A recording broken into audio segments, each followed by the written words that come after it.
فيا ونوع من التكريم ويوم حافل بيشهدوا هنا الاسر في المنتمين لهذا النادي، احد الانديه الاجتماعيه الهامه جدا في اسكندريه. ده بيؤكد ان اسكندريه حريصه جدا على انها يعني تقول شكرا لكل اللي ساعد في خدمه ورقي اسكندريه، وخصوصا لما نكون احنا بنحتفل بمرور 25 سنه يوبيل فضي. من حقنا ان احنا نتابع مع حضراتهم، لان احنا حاسين ان فعلا اليوبيل الفضي ده ما جاش من فراغ، نتيجه جهود سنين وسنين. النهارده بيتحمل المسؤوليه مديرا للنادي سياده العميد رأفت ثابت. بنقول له كل سنه وانت طيب يا فندم. وانت طيب وحضرتك طيب ومصر كلها بخير والقناه 5 طيبه. ربنا يخليك، وعقبال اليوبيل الذهبي والماسي ودايما يا رب. ان شاء الله يا رب ان شاء الله. حضرتك الانديه الاجتماعيه عموما يعني مهمتها في ارض المجتمع مهمه. يعني حضراتكم مثلا او اي نادي بيرتبط بمهنه معينه، حق الاسر الطبيب او المهندس او التجاري او ايا كان ان هو يلاقي الخدمه بتقدم ليه على اعلى مستوى، ده بيخليه يحس بانتمائه للنادي. اكيد يعني اي انسان بيأدي عمل وبيبذل جهد مخلص في العمل، من حق النقابه بتاعته ومن حقه على النقابه انه يلاقي مكان جيد ملائم ليه ولاسرته، يقدر يرفع عن نفسه او يعمل الويك اند او يجدد طاقته.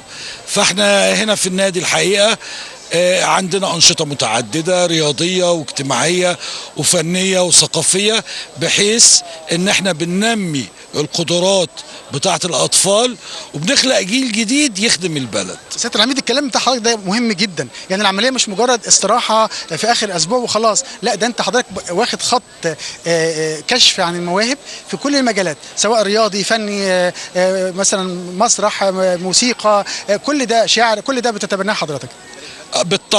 بالطبع احنا بنتبنى كل المواهب، والحقيقه ان الطفل بيبقى ليه طاقه، واحيانا يقولوا طفل شقي او طفل مشاغب. مفيش حاجه اسمها طفل مشاغب وطفل غير مشاغب. المشاغب ده عنده طاقه، الطاقه دي يا اما انا اقدر اوجهها للشيء الافضل، اما هتتوجه للشر، هيكسر لعب، هيطلع فاشل. فانا بشوف الطفل موهبته ايه وطاقته ايه، اذا كانت يسمح انه يخش السباحه بدخله سباحه، بقى انمي فيه هذه الموهبه الى ان يصل الى مستوى ينافس محلي ودولي، وهكذا في مجال الكره، وهكذا في مجال التمثيل، وهكذا في مجال الشعر. يعني ما هوش مكان الاستجمام فقط، هو حلو ان احنا نستجم فيه، لكن الطفل اللي جاي او الاسره لازم تستغل موهبتها وتأهلها وتثقلها علشان تخدم البلد. واعتقد كمان يا فندم ان في بعد سياحي هنا، يعني الفعاليات اللي بتحصل دي على اختلاف مجالاتها بتدي رساله ان مصر بخير والاسكندريه بخير وان الدنيا زي الفل، وان احنا قادرين في اي وقت وباي مجهود ان احنا نعمل فعاليه واثنين وثلاثه. مصر دي بلد الامن والامان، مصر دي جميله، واسكندريه تعتبر من اجمل المدن اللي على البحر المتوسط.